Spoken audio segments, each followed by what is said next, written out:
Hi, welcome back to the last 60 best 60. And I just want to congratulate you if this is something that you've been doing and been part of since day 60. We've been going at it for a good 25 days.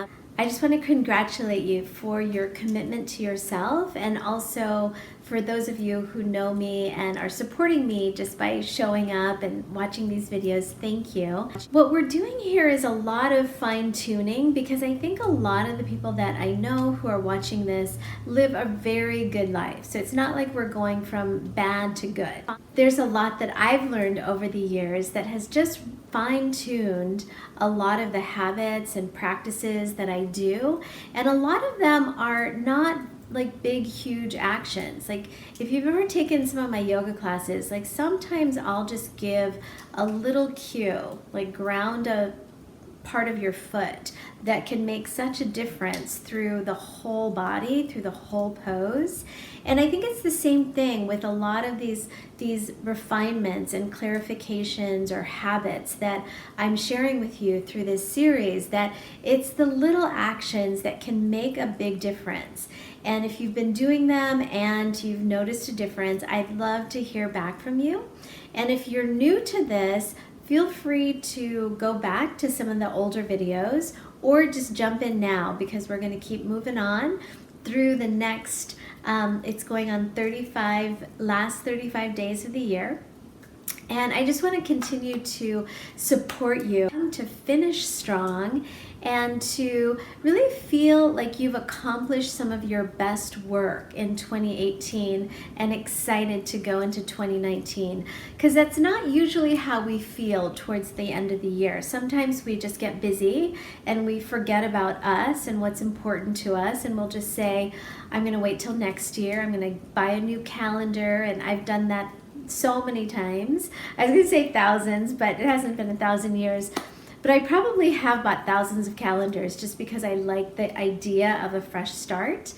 But I've done that many years, and gone through like 2 or 3 months, and it just becomes something else I have to fill out.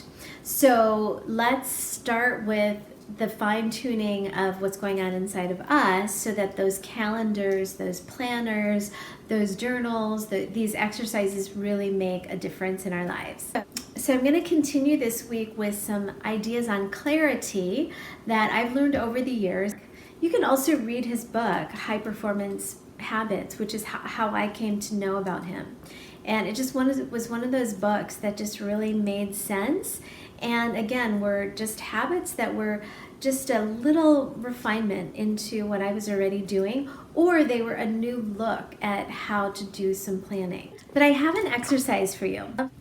I would love for you to write down and describe yourself in various situations over the past few weeks.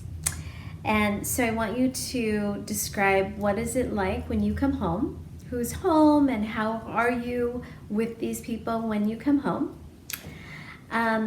Write down what it's been like over the last few weeks to be with your family, and that could be your kids, your spouse, your partner, your roommate, your parents. Describe yourself and how you are at work. And then lastly, describe yourself in your interactions with your friends. So just describe yourself and what it's like when you're coming home, when you're with your family, when you're at work, and when you're with friends. And so after you write that down, ask yourself, is this who I really see myself being in the future? And no judgments about what you come up with. Just ask yourself that.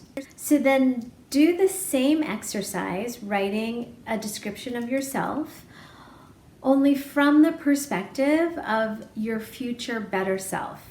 Like, who are you in the future when you've developed all of the personality traits and cleared out all the things that you want to do, learn, and be in the future? What's that like for you in your ideal sense when you come home from work? What's your personality like? How do you greet people? What's the first half hour when you first get home? And then do that again for how you are with your family. Like describe your future best self and what's that like when you're with your family. And then describe your future best self being with your co-workers at work, or at work in a presentation, or at work in a major meeting. Just describe that. And then describe your future better self when you're with your friends. And then just let that bring some information to you about what needs to change, or what do you love about who you are and who you want to continue to be. And then finally, write 3 words. I'm always asking you to think about these 3 aspirational words that describe you and your future best self. So as you do this, I encourage you to use that power of your imagination. And the thing about using these practices in making your last days of 2018 your best days is you're really setting yourself up to reflect on who you are and to really set the direction of who you want to be and who you want to continue to be. Because it's not about a wrong to right or a bad to good. It's really who could you be even better? If we peeled off that layer of maybe insecurity, or maybe neediness, or maybe it's a layer of angst that comes from not being really happy in your job, or it could be the loneliness of coming home and not having anyone to come home to. What is that like for you, and what would your future best self be?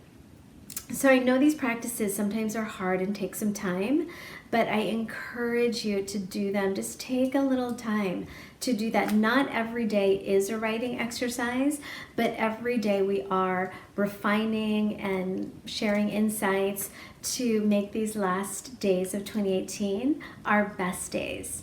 Thanks. Have a great day. See you tomorrow. Thanks.